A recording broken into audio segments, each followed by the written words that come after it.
ഹരേ കൃഷ്ണ. എല്ലാവർക്കും മാധവത്തിലേക്ക് സ്വാഗതം. 2025 ഫെബ്രുവരി 16 ഞായറാഴ്ച, ചതുർത്ഥി തിഥിയാണ്. ദ്വിജപ്രിയ സംഗഷ്ടി ചതുർത്ഥി. ചതുർത്ഥി തിഥി ആരംഭിക്കുന്നത് 2025 ഫെബ്രുവരി 15 രാത്രി 11:52 ചതുർത്ഥി തിഥി അവസാനിക്കുന്നത് 2025 ഫെബ്രുവരി 17 പുലർച്ചെ രാവിലെ 2:15 അതുകൊണ്ട് തന്നെ സംഗഷ്ടി ചതുർത്ഥിയായി, ദ്വിജപ്രിയ സംഗഷ്ടി ചതുർത്ഥിയായി നമ്മൾ ആചരിക്കുന്നത് 2025 ഫെബ്രുവരി 16 ഞായറാഴ്ച, ഫാൽഗുന മാസത്തിലെ കൃഷ്ണപക്ഷ ചതുർത്ഥി ദ്വിജപ്രിയ സംഗഷ്ടി ചതുർത്ഥി എന്ന് അറിയപ്പെടുന്നു. സംഗഷ്ടി എന്നാൽ കഷ്ടങ്ങളിൽ നിന്നും മോചനം നേടുക എന്നതാണ് അർത്ഥം. ഈ ദിവസം മഹാഗണപതിയുടെ ദ്വിജപ്രിയ ഗണേശ രൂപത്തെയാണ് ആരാധിക്കേണ്ടത്.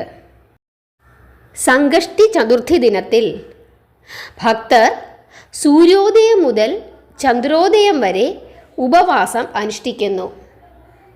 ഈ വ്രതത്തിൽ ഗണപതി ഭക്തർ ഭഗവാന് പഴങ്ങളും കിഴങ്ങുകളുമൊക്കെ ധാരാളമായി സമർപ്പിക്കുന്നു. അന്നേ ദിവസം ഭഗവാന് നിലക്കടല, ഉരുളൻകിഴങ്ങ്, അതുപോലെ സാബുദന, അതായത് ചൊവ്വരി കൊണ്ട് പായസം വെച്ച് ഇങ്ങനെയുള്ള കാര്യങ്ങളൊക്കെ ഭഗവാന് സമർപ്പിക്കുന്നത് വളരെയധികം ഉത്തമമാണ്. ദ്വിജപ്രിയ സംഗഷ്ടി ചതുർത്ഥി ദിവസത്തിൽ വ്രതം അനുഷ്ഠിച്ച് ഭഗവാനെ പ്രാർത്ഥിച്ചാൽ നമ്മുടെ ജീവിതത്തിൽ നമ്മൾ അനുഭവിക്കുന്ന കഷ്ടങ്ങളിൽ നിന്നൊക്കെ ഭഗവാൻ നമ്മളെ രക്ഷിക്കും എന്നാണ് വിശ്വസിക്കുന്നത്. അതിരാവിലെ എഴുന്നേറ്റ് കുളിക്കുക, വിളക്ക് തെളിയിച്ച് നാമം ജപിക്കുക, അതിനുശേഷം ഉപവസിക്കാൻ സാധിക്കുന്നവരൊക്കെ ഉപവസിക്കുക. അതിന് സാധിക്കുന്നില്ലെങ്കിൽ പാലും പഴങ്ങളും കഴിച്ചിരിക്കാം, ജലം മാത്രം കുടിച്ചിരിക്കാം. നമ്മുടെ ആരോഗ്യസ്ഥിതിക്ക് അനുസരിച്ച് എങ്ങനെയാണോ അങ്ങനെ ചെയ്യാം. അതിനുശേഷം വൈകുന്നേരം വീണ്ടും കുളിക്കണം. വീണ്ടും കുളിച്ച് ചുവന്ന വസ്ത്രം ധരിക്കുന്നത് ഉത്തമമാണ് എന്നാണ് പറയുന്നത്. അതായത് വൈകുന്നേരം വീണ്ടും കുളിച്ച് ചുവന്ന നിറത്തിലുള്ള വസ്ത്രം ധരിച്ച് ഭഗവാനെ പൂജിച്ച് പ്രാർത്ഥിക്കുക. ചുവന്ന നിറത്തിലുള്ള വസ്ത്രം ധരിച്ചുകൊണ്ട് ഗണേശ ക്ഷേത്ര ദർശനം നടത്തുക. ഇതൊക്കെ വളരെയധികം ഉത്തമമാണ് എന്ന് വിശ്വസിക്കുന്നു. ഭഗവാന് പൂക്കൾ സമർപ്പിക്കുക, പഴങ്ങൾ സമർപ്പിക്കുക, മധുര പലഹാരങ്ങൾ സമർപ്പിക്കുക, സുഗന്ധദ്രവ്യങ്ങൾ സമർപ്പിക്കുക. അങ്ങനെ നമ്മളെ കൊണ്ട് എന്തൊക്കെ സാധിക്കുമോ അതെല്ലാം ധാരാളമായി ഭഗവാന് സമർപ്പിക്കുക. ചന്ദ്രോദയത്തിനു ശേഷം ചന്ദ്രഭഗവാനെ കണ്ട് ഭഗവാന് നൈവേദ്യം നൽകി, ജലം നൽകി ഭഗവാനെ പ്രാർത്ഥിച്ചതിനു ശേഷം നമ്മുടെ വ്രതം അവസാനിപ്പിക്കാം എന്നാണ് പറയുന്നത്. അതായത് സന്ധ്യയ്ക്ക് ശേഷം ചന്ദ്രഭഗവാനെ നമ്മൾ കാണണം. ചന്ദ്രഭഗവാനെ കണ്ടിട്ട് ഭഗവാനെ നോക്കി നമ്മൾ എന്ത് ചെയ്യണം? തൊഴണം. നമ്മുടെ കയ്യിൽ ഒരു പാത്രത്തിൽ, ഒരു മൊന്തയിൽ, ശുദ്ധമായ ഒരു മൊന്തയിൽ കുറച്ച് ജലം എടുക്കുക. ആ ജലം ഭഗവാനെ സമർപ്പിക്കുന്നതായി സങ്കല്പിച്ചുകൊണ്ട് നമ്മൾ മുകളിൽ നിന്നും താഴേക്ക് ഒഴിക്കുക. അതിനുശേഷം ഭഗവാന് പൂക്കൾ സമർപ്പിക്കുന്നതായി സങ്കല്പിച്ചുകൊണ്ട് കുറച്ച് പൂക്കൾ വർഷിക്കുക അന്തരീക്ഷത്തിലേക്ക്. അതിനുശേഷം ഭഗവാനെ നോക്കിക്കൊണ്ട് ഭഗവാന് ദീപാരാധന ചെയ്യുക. അതിനുശേഷം തീർത്ഥം സേവിച്ച് ഒരു പഴമോ എന്തെങ്കിലും കഴിച്ച് നമ്മുടെ വ്രതം അവസാനിപ്പിക്കാം. സംഗഷ്ടി ചതുർത്ഥി ദിനത്തിൽ ചന്ദ്രഭഗവാനെ പൂജിച്ചതിനു ശേഷം, ചന്ദ്രഭഗവാനെ കണ്ടതിനു ശേഷമാണ് നമ്മുടെ വ്രതം അവസാനിപ്പിക്കുന്നത്. എന്നാൽ വിനായക ചതുർത്ഥി ദിവസത്തിൽ ചന്ദ്രഭഗവാനെ കാണുന്നത് വിലക്കിയിട്ടുണ്ട്. ഹിന്ദു കലണ്ടർ അനുസരിച്ചിട്ട് ഓരോ ചാന്ദ്രമാസത്തിലും 2 ചതുർത്ഥി തിഥികൾ ഉണ്ട്. അതുപോലെ 2 ഏകാദശികളുണ്ട്, 2 ത്രയോദശികളുണ്ട്. അങ്ങനെ ഒരു മാസത്തിൽ, ഒരു ചാന്ദ്രമാസത്തിൽ 2 ചതുർത്ഥി തിഥികളും ഉണ്ട്. ഇതിൽ പൗർണമിക്ക് ശേഷം വരുന്ന കൃഷ്ണപക്ഷ ചതുർത്ഥിയെ സംകഷ്ടി ചതുർത്ഥി എന്നും അമാവാസിക്ക് ശേഷം വരുന്ന ശുക്ലപക്ഷ ചതുർത്ഥിയെ വിനായക ചതുർത്ഥി എന്നും പറയുന്നു. ഇപ്പോൾ നമ്മൾ ഈ അനുഷ്ഠിക്കുന്നത്, അതായത് ഫെബ്രുവരി 16-ാം തീയതി അനുഷ്ഠിക്കുന്നത് കൃഷ്ണപക്ഷ ചതുർത്ഥിയാണ്. അതുകൊണ്ട് തന്നെ ഈ ചതുർത്ഥിയെ സംകഷ്ടി ചതുർത്ഥി എന്ന് പറയുന്നു. ഈ സംകഷ്ടി ചതുർത്ഥി ദിനത്തിൽ നമ്മുടെ വ്രതം അവസാനിപ്പിക്കേണ്ടത് ചന്ദ്രഭഗവാനെ ദർശിച്ചതിനു ശേഷമാണ്. പഞ്ചാംഗ പ്രകാരം ചന്ദ്രോദയം 2025 ഫെബ്രുവരി 16-ാം തീയതി ഞായറാഴ്ച രാത്രി 9:28 അപ്പോൾ 9:28 നമ്മുടെ വ്രതം അവസാനിപ്പിക്കാം. 9:28 ആകുമ്പോഴേക്കും ചന്ദ്രഭഗവാനെ കാണുന്നുണ്ടോ എന്ന് നോക്കുക. പെട്ടെന്ന് കണ്ടില്ലെങ്കിലും കുറച്ച് സമയം നമ്മളൊന്ന് വെയിറ്റ് ചെയ്തിട്ട് ചന്ദ്രഭഗവാനെ കാണാൻ പറ്റുമോ എന്ന് പരമാവധി നോക്കുക. ചന്ദ്രഭഗവാനെ കണ്ട് ഭഗവാനെ പൂജിച്ചതിന് ശേഷം നമ്മുടെ വ്രതം അവസാനിപ്പിക്കാം. ഇനി മഴക്കാറുണ്ട്, അതല്ലെങ്കിൽ നമുക്ക് കാണാൻ സാധിക്കുന്നില്ല, അങ്ങനെ ഉണ്ടെങ്കിൽ നമ്മൾ ചെയ്യേണ്ടുന്ന കാര്യം എന്താണ് എന്ന് ചോദിച്ചു കഴിഞ്ഞാൽ, ശിവഭഗവാന്റെ തിരുമുടിയിൽ ചന്ദ്രക്കലയുണ്ട്. ഭഗവാന്റെ തിരുമുടിയിലുള്ള ആ ചന്ദ്രക്കലാരൂപം നോക്കി പ്രാർത്ഥിച്ച് ഭഗവാന് ആരതി ചെയ്ത് നമസ്കരിച്ച് നമ്മുടെ വ്രതം അവസാനിപ്പിക്കാം. അങ്ങനെയാണ് ചെയ്യേണ്ടത്. പരമാവധി ചന്ദ്രഭഗവാനെ കാണുന്നുണ്ടോ എന്ന് നോക്കുക. ഇനി നമുക്ക് ദ്വിജപ്രിയ സംകഷ്ടി ചതുർത്ഥി വ്രതത്തിൻ്റെ വ്രതകഥ നോക്കാം. വ്രതകഥ വ്രത ദിവസം നിർബന്ധമായും കേൾക്കണം, എങ്കിൽ മാത്രമേ വ്രതം പൂർത്തിയാവുകയുള്ളൂ. ഇനി വ്രതം എടുക്കാത്ത ആളുകൾ പോലും തീർച്ചയായിട്ടും വ്രതകഥ കേട്ട് പ്രാർത്ഥിക്കണം. വിഷ്ണു ശർമ്മ എന്നൊരു സാധാരണ മനുഷ്യനുണ്ടായിരുന്നു. അദ്ദേഹം വലിയ ഗണേശ ഭക്തനായിരുന്നു. അദ്ദേഹത്തിന് 7 കുട്ടികൾ ഉണ്ടായിരുന്നു, 7 ആൺമക്കൾ. അതുകൊണ്ട് തന്നെ 7 മരുമക്കളും ഉണ്ടായിരുന്നു.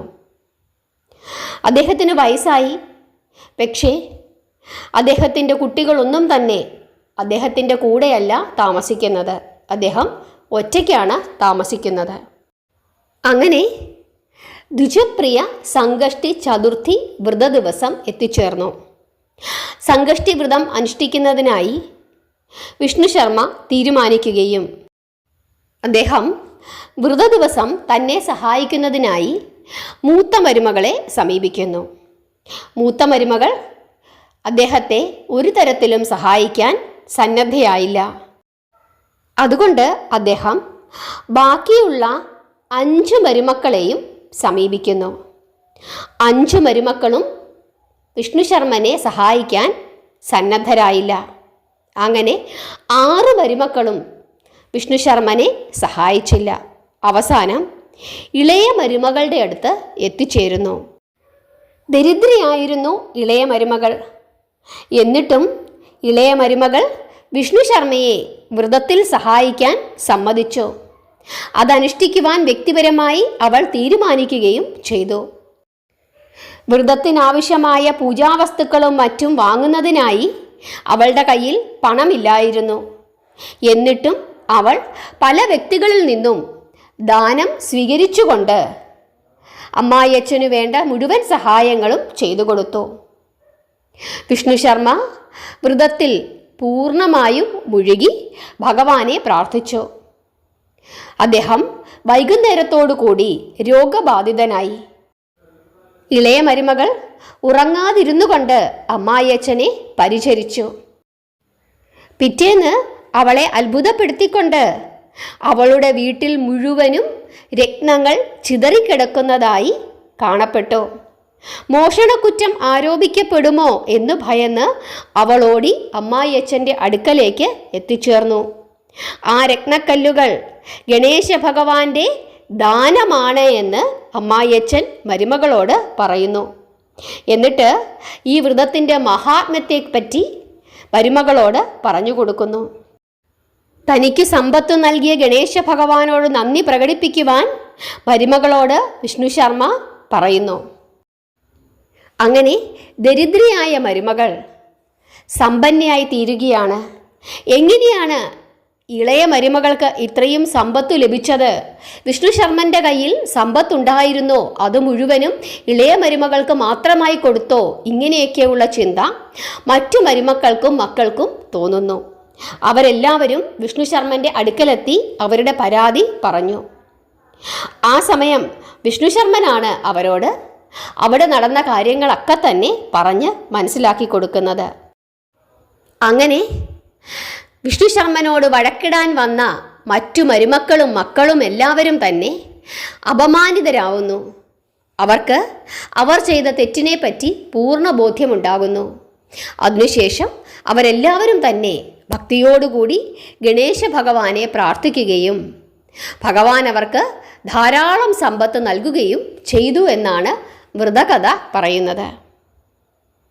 ഇളയ മരുമകൾ തനിക്കു കിട്ടിയ സമ്പത്തിൽ അഹങ്കരിക്കാതെ പൂർണ്ണ ഭക്തിയോടുകൂടി അമ്മായി അച്ഛനെ ശുശ്രൂഷിക്കുകയും ഭഗവാനെ പൂജിച്ച് നല്ല ഒരു ഉത്തമ കുടുംബിനിയായി ജീവിക്കുകയും ചെയ്തതിനാൽ മരണശേഷം ഇളയ മരുമകൾക്ക് മോക്ഷപ്രാപ്തി ലഭിക്കുകയും ചെയ്തു. ഇതാണ് ദ്വിജപ്രിയ സംഗഷ്ടി ചതുർത്ഥി വ്രതത്തിൻ്റെ വ്രതകഥ. വ്രത ദിവസം ഈ കഥ എല്ലാവരും കേട്ട് പ്രാർത്ഥിക്കണം. ഇനി നമുക്ക് ദ്വിജപ്രിയ ഗണപതിയുടെ രൂപം എങ്ങനെയെന്ന് നോക്കാം. ഭഗവാൻ വെളുത്ത നിറമുള്ളവനും ബ്രഹ്മാവിനോട് കാഴ്ചയിൽ സാദൃശ്യമുള്ളവനുമാണ്. ഭഗവാന് 4 തലകളുണ്ട്. ഭഗവാന് 4 കൈകളാണ് ഉള്ളത്. രുദ്രാക്ഷമണികൾ കൊണ്ടുള്ള ജപമാല ഒരു കയ്യിൽ പിടിച്ചിരിക്കുന്നു.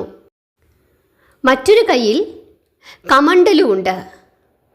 അതായത് സന്യാസിമാരൊക്കെ ജലം തീർത്ഥം എടുത്തുകൊണ്ട് പോകുന്ന ആ പാത്രം. മറ്റൊരു കയ്യിൽ ഒരു ദണ്ട് കാണപ്പെടുന്നു. അടുത്ത കയ്യിൽ താളിയോലകളാണ് കാണപ്പെടുന്നത്. ഇങ്ങനെ 4 കൈകളോടും 4 തലകളോടും വെളുത്ത നിറത്തോടും കാഴ്ചയിൽ ബ്രഹ്മാവിനോട് സാമ്യമുള്ളവനായും തോന്നപ്പെടുന്ന ഗണപതിയാണ് ദ്വിജപ്രിയ ഗണപതി. ആ രൂപത്തിലാണ് ഭഗവാനെ നമ്മൾ അന്നേ ദിവസം പ്രാർത്ഥിക്കേണ്ടത്. ഭഗവാന് നമുക്ക് സാധിക്കുന്ന അത്രയും തന്നെ വഴിപാടുകൾ സമർപ്പിച്ച് പ്രാർത്ഥിക്കാം. ഉരുളക്കിഴങ്ങ് വേവിച്ചു വെക്കാം, സാബുദന കൊണ്ട് പായസമുണ്ടാക്കി വെക്കാം, നിലക്കടല അതായത് കപ്പലണ്ടി ഭഗവാന് സമർപ്പിക്കാം. കപ്പലണ്ടി കൊണ്ട് എന്തെങ്കിലും സാധനങ്ങൾ ഉണ്ടാക്കി, കപ്പലണ്ടി മുട്ടായി പോലുള്ള സാധനങ്ങൾ ഉണ്ടാക്കി സമർപ്പിക്കാം. അതല്ലെങ്കിൽ കപ്പലണ്ടിയായിട്ട് സമർപ്പിക്കാം. നമ്മുടെ ഇഷ്ടം. ലഡ്ഡു, ഉണ്ണിയപ്പം, മോദകം, പഴങ്ങൾ ഇവയൊക്കെ സമർപ്പിക്കാം. എത്രത്തോളം സമർപ്പിക്കാൻ സാധിക്കുന്നുവോ അത്രത്തോളം സമർപ്പിക്കാം. ഭഗവാന് അർച്ചനകൾ ചെയ്യാം, കറുകമാല സമർപ്പിക്കാം, ഗണപതി ഹോമം ചെയ്യാം. നമുക്ക് സാധിക്കുന്നത് നമ്മുടെ യഥാശക്തി വഴിപാടുകളൊക്കെ ചെയ്ത് ഭഗവാനെ പ്രാർത്ഥിച്ചാൽ കഷ്ടദുരിതങ്ങളിൽ നിന്നും സാമ്പത്തിക ബുദ്ധിമുട്ടുകളിൽ നിന്നും നമ്മളെ ഭഗവാൻ രക്ഷിക്കും എന്നാണ് പറയുന്നത്. അന്നേ ദിവസം ഓം ദ്വിജപ്രിയായ നമ എന്ന് രാവിലെയും വൈകുന്നേരവും 108 തവണ ജപിക്കുന്നത് വളരെയധികം ഉത്തമമാണ്. ഓം ഗണേശായ നമ എന്ന നാമത്തിനോടൊപ്പം ഓം ദ്വിജപ്രിയായ നമ എന്നുകൂടി ജപിച്ച് പ്രാർത്ഥിച്ചാൽ തീർച്ചയായിട്ടും സർവവിധ ഐശ്വര്യങ്ങളും അനുഗ്രഹങ്ങളും ഗണേശ ഭഗവാൻ വാരിക്കോരി പ്രദാനം ചെയ്യും എന്നുള്ളതിൽ യാതൊരു സംശയവുമില്ല. പ്രത്യേകിച്ച് അശ്വതി, മകം, മൂലം നക്ഷത്രക്കാർ അവർ നിർബന്ധമായും ഗണേശ ഭഗവാനെ പ്രാർത്ഥിച്ചാൽ അവരുടെ ജീവിതത്തിൽ ഉയർച്ച ഉണ്ടാകും എന്നുള്ളതിൽ യാതൊരു സംശയവുമില്ല. എല്ലാവർക്കും ദ്വിജപ്രിയ സംകഷ്ടി ചതുർത്ഥിയുടെ വിശേഷങ്ങൾ മനസ്സിലായി എന്ന് വിശ്വസിക്കുന്നു. എല്ലാവരും നാമം ജപിക്കുക. ഹരേ കൃഷ്ണ.